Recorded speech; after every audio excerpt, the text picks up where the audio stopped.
Irmãos, eu convido vocês a abrirem o texto sagrado que está em Mateus capítulo 6, dos versículos 33 a 34. Mateus capítulo meia dúzia, versículos 33 e 34. Jesus está no Sermão do Monte e ele diz: mas busquem em primeiro lugar o reino de Deus e a sua justiça, e todas estas coisas lhes serão acrescentadas. Portanto, não se preocupem com o dia de amanhã, pois o amanhã trará os seus cuidados, e basta ao dia o seu próprio mal. Que Deus abençoe a sua palavra. Queridos irmãos e irmãs, eu creio que esta pandemia do coronavírus nos trará algumas lições muito importantes para a nossa vida como cristãos, como Igreja de Cristo. Você já avaliou como era a sua vida antes desse vírus? Nós estamos entrando já no 3º mês em que estamos, de certa forma, proibidos de fazer muitas coisas. Mas você já avaliou como era a sua vida antes desse vírus? Irmãos, eu conheço muita gente que vivia numa correria insana de um lado para o outro. Eu conheço pessoas que, às vezes, eu dizia para minha esposa e ela para mim: por que tal pessoa corre tanto? Qual a justificativa para correr desse jeito? Às vezes, algumas pessoas, a gente precisava marcar horário, como se fosse alguém com algum cargo muito especial, porque essa pessoa não tinha nem horário para a gente bater um papo.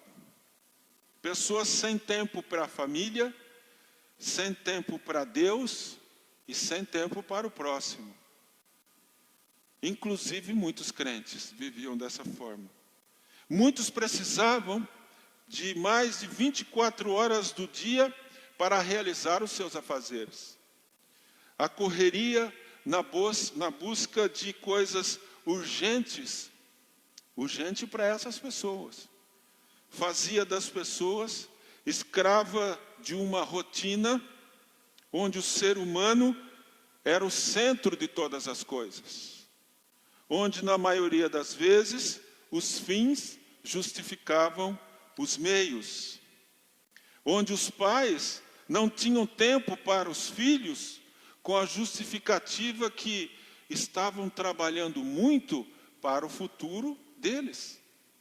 Onde os divórcios aconteciam de uma maneira espantosa, mesmo no meio cristão, porque o trabalho e as coisas urgentes não permitiam que marido e mulher tivessem um tempo de qualidade na presença de Deus. Onde as drogas, os vícios, eram um refúgio do prazer e da paz momentânea, pois a busca do urgente não permitia usufruir daquilo que Deus poderia dar ou pode dar.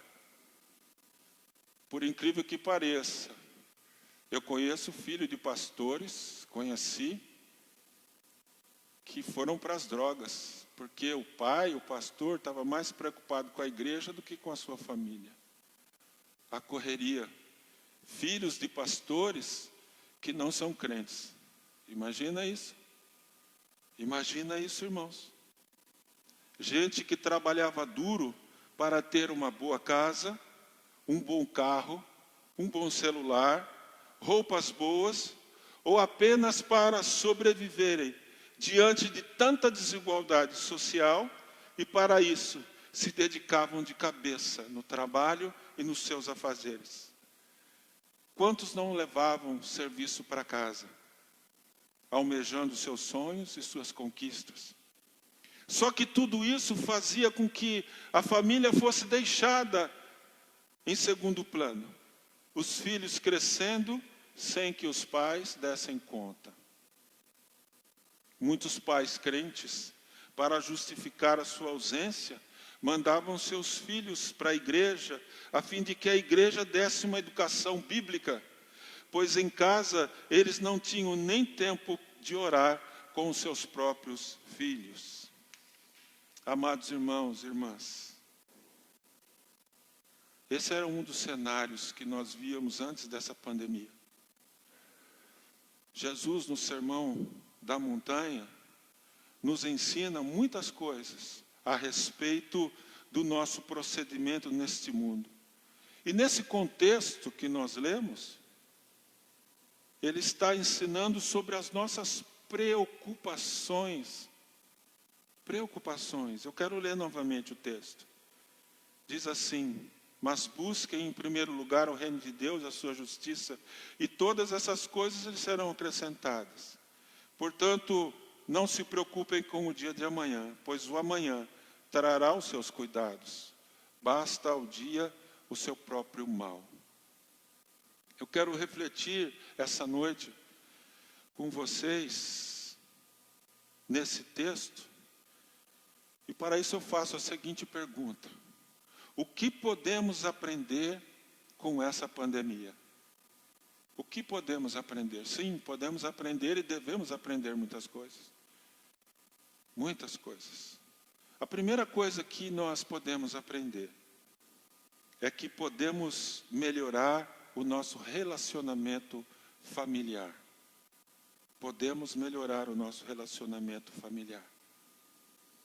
Muitas vezes defendemos a moral cristã baseada em princípios e normas que são bíblicos. Mas na prática, quando estamos em família, a moralidade tem sido outra, completamente diferente. As normas e os valores da fé cristã têm sido desrespeitados no seio das famílias em função de certos usos e costumes. É preciso cuidar dos nossos maus costumes, daquilo que falamos dentro de casa, do jeito que falamos, do jeito que refletimos diante das coisas lá em casa.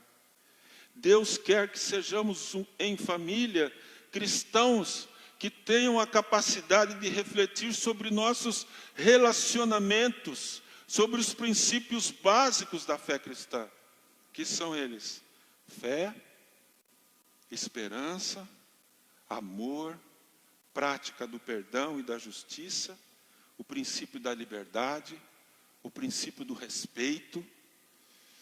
Muitas vezes conhecemos famílias de crentes que faltam muita coisa disso. Infelizmente, como está a sua família? Há tempo de aprender. Estamos em casa para aprender a sermos uma família que se relacione melhor, que se relacione com os princípios da fé, da esperança, do amor, prática do perdão. É lá em casa que nós aprendemos a perdoar. É lá em casa. Da justiça. É lá em casa. O princípio da liberdade, o respeito entre os cônjuges, o respeito dos cônjuges para com os filhos, dos filhos para com os pais. A missão, meus irmãos e irmãs, de propagar e viver o Evangelho, ela começa em casa. Em casa, a igreja começa em casa. O pai precisa ser um exemplo. A mãe precisa ser um exemplo. O pai, sendo um exemplo para seus filhos homens, vai fazer com que eles sejam bons maridos. O pai, sendo um bom exemplo para as suas filhas, vai fazer com que suas filhas escolham homens parecidos com os seus pais. A mãe, sendo um bom exemplo para as suas filhas, vai ensinar as suas filhas a serem boas mães. A mãe, sendo um bom exemplo para seus filhos, vai ensinar os seus filhos a buscar uma esposa parecida com a sua mãe. Olha que maravilha. Olha que família coesa. Olha quantas coisas que precisamos aprender nesse período. Os pais devem cobrar atitudes de seus filhos que sejam coerentes com o seu próprio testemunho dentro de casa. Quando um pai pede alguma coisa para o filho vai fazer. Por quê? Porque o pai faz. A mãe, quando pede alguma coisa para os seus filhos, eles vão obedecer. Por quê? Porque a mãe faz. As tarefas são cumpridas. E dentro de casa, a família deve viver como um corpo, unida, um corpo de Cristo dentro de casa. Não é a igreja que cria seus filhos, meus irmãos, em nome de Jesus. Não é, nunca foi assim. Somos nós que criamos os nossos filhos. A Bíblia diz: ensina a criança no caminho que ela deve andar. Ensina, cuida deles, dá atenção para eles. Josué dá um bom exemplo para nós. Josué 24:15, ele diz: eu e minha casa serviremos ao Senhor.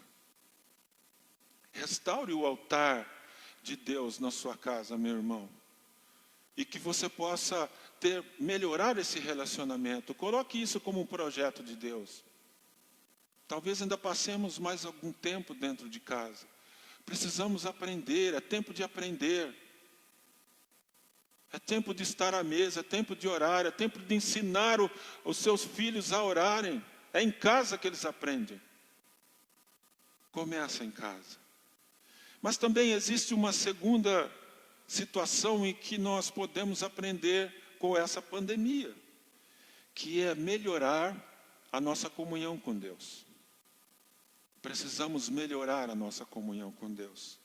Nossa vida, meus irmãos, só faz sentido na comunhão com Deus e na glorificação de Deus. A primeira pergunta do Catecismo Maior de Westminster, que adotamos como igreja reformada, é a seguinte: qual é o fim supremo e principal do homem? A resposta é: o fim supremo e principal do homem é glorificar a Deus e alegrar-se nele para sempre. Glorificar a Deus e alegrar-se nele para sempre. Gostaria que você prestasse atenção nisso que eu vou dizer. Viver para a glória de Deus significa viver plenamente como ser humano. Viver para a glória de Deus significa viver plenamente como ser humano. A glória de Deus se concretiza na humanização do ser humano. O ser humano que não glorifica a Deus não vive plenamente como ser humano. Porque nós somos criados para glorificar a Deus. Somente aqueles que glorificam a Deus conseguem viver plenamente como ser humano nesse mundo. Devemos participar no mundo da mesma maneira que Jesus viveu neste mundo. Jesus glorificou a Deus em tudo que ele fez. Ele era 100% homem também. Este é o padrão. É o padrão que nós devemos buscar. Somos cristãos. Precisamos ser parecidos como o nosso irmão primogênito Jesus Cristo. Precisamos ser parecidos com Ele. Jesus dá o sentido ao mundo, meus irmãos e irmãs. Tudo foi criado por meio dele e através dele. Sem Jesus, o mundo não tem sentido. Sem Jesus, a minha e a sua vida como ser humano não é plenamente vivida. Nós vivemos na plenitude como seres humanos, somente quando glorificamos a Deus. Somos mordomos de Deus neste mundo. Mordomos. É preciso sair do comodismo para sermos o que Deus nos preparou. Vivendo uma vida conforme Deus planejou. Servindo conforme os propósitos salvíficos de Deus. É assim que devemos viver. Da maneira com que Deus planejou. Quantos de nós fizemos vários planos esse ano? Deus tinha outros. Os planos de Deus eram tão outros que o mundo todo foi pego nisso. O mundo todo planejou. O mundo todo orou. Quantas igrejas não fizeram o culto da virada? Quantas igrejas, quantos irmãos de joelho não oraram à meia-noite, às 0 hora do 1º de janeiro de 2020? Fazendo muitos planejamentos. Mas Deus, na sua infinita bondade, sabedoria e soberania, Ele planejou outra coisa. E às vezes eu fico imaginando, fico observando, fico lendo em casa algumas coisas, fico ouvindo, fico assistindo. E eu me faço essa pergunta: Senhor, o que eu preciso aprender durante esse tempo de pandemia? Eu não estou em casa à toa. Meus irmãos não estão em casa à toa. Minhas irmãs em Cristo não estão em casa à toa. As famílias do povo de Deus, elas não estão em casa à toa. Há que se aprender alguma coisa. O Senhor nos colocou, parece que num castigo espiritual, algo assim, para que nós pensássemos no que nós vamos fazer nesse período, porque uma hora nós vamos voltar. Uma hora nós vamos voltar a nos reunir. Glória a Deus por isso. Iremos voltar. Mas como voltaremos? De que forma? De que maneira? Por isso, eu creio que a mensagem de hoje é para que a gente aprenda um pouco no que podemos aprender. A graça de Deus, meus irmãos, nesse tempo de pandemia, nos possibilita, é ela que nos possibilita a buscar a Deus em primeiro lugar e amar a Deus sobre todas as coisas. É só a graça de Deus. Porque se nós ficarmos com os nossos olhos voltados para a notícia, para o celular, para a TV, é hora de desligar um pouco. É hora de buscarmos a Deus. E somente a graça de Deus é que vai revelar isso para nós.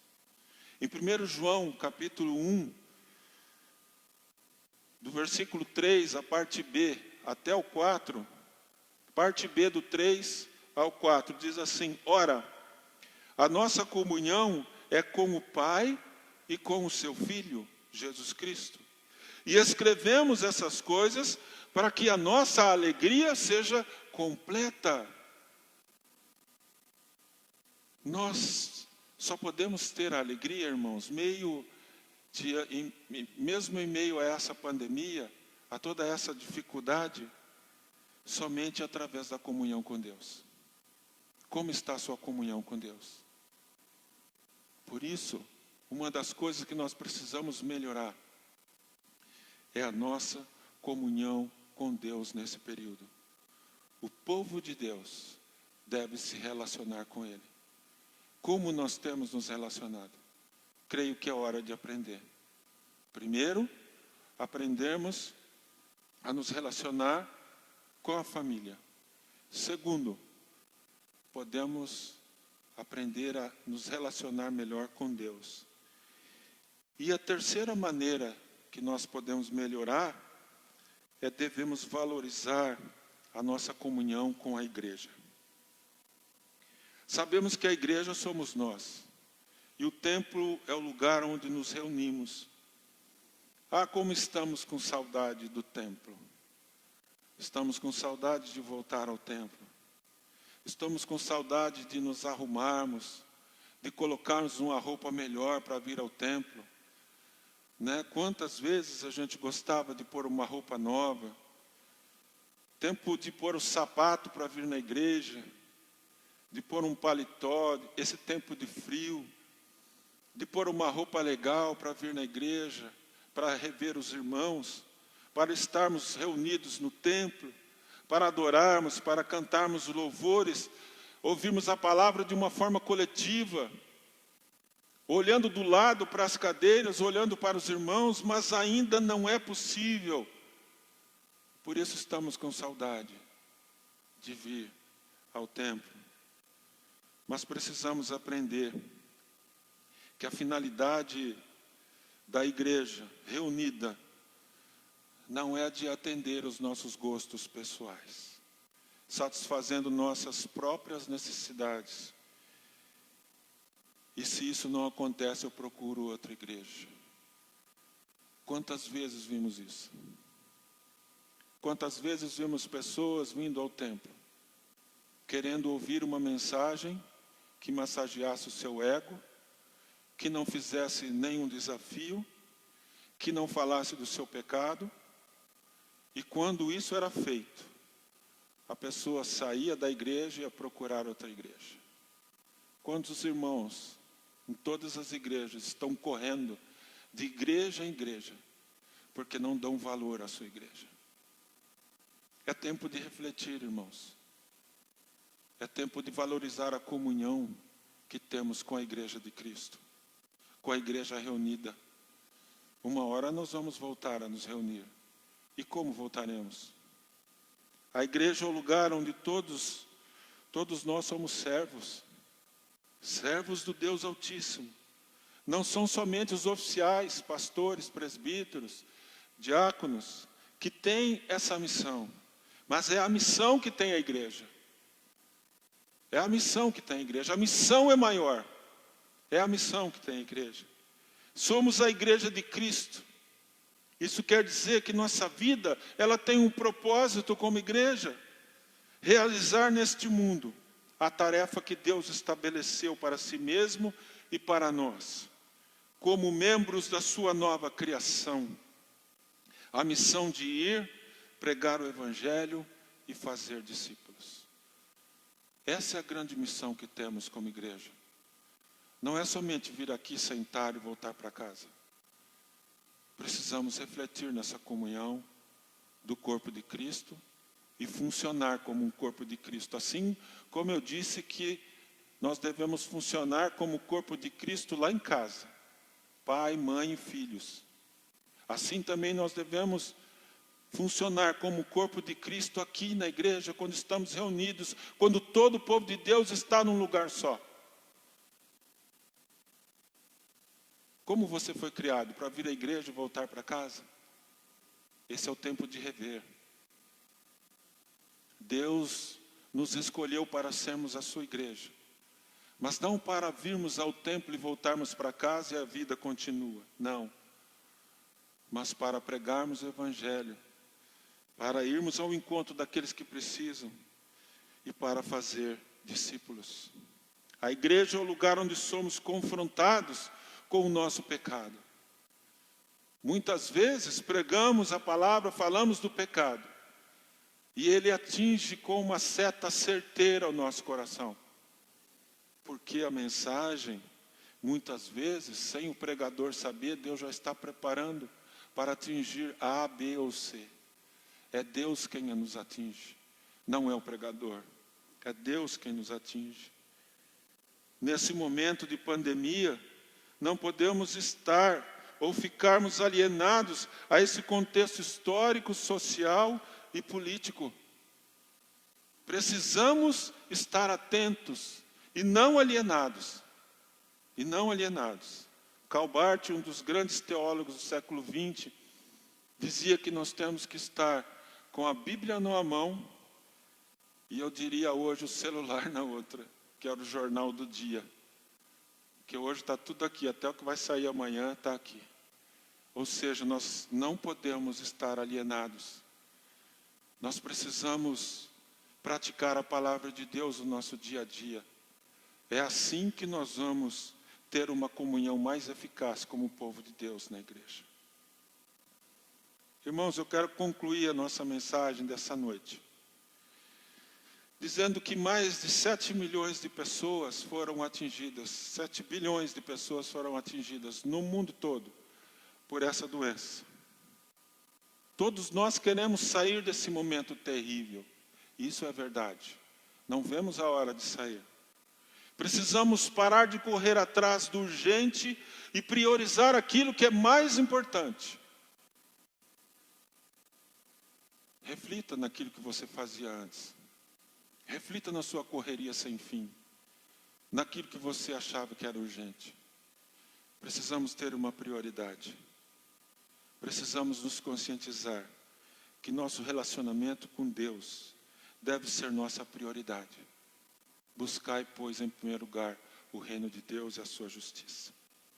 Precisamos buscar como prioridade porque esse é nosso verdadeiro objetivo de vida. Que possamos aprender, irmãos, aprender com esse tempo difícil, mas aprender claramente o que Deus quer falar conosco, o que Deus quer de nós, porque não é possível voltarmos a nos reunir nos templos e voltarmos com esses mesmos vícios, com esses mesmos erros. É preciso aprender a ter um melhor relacionamento em casa, aprender a ter uma melhor comunhão com Deus e aprender a valorizar a comunhão da igreja reunida. Que Deus nos abençoe, que Deus abençoe a sua vida. Vamos orar?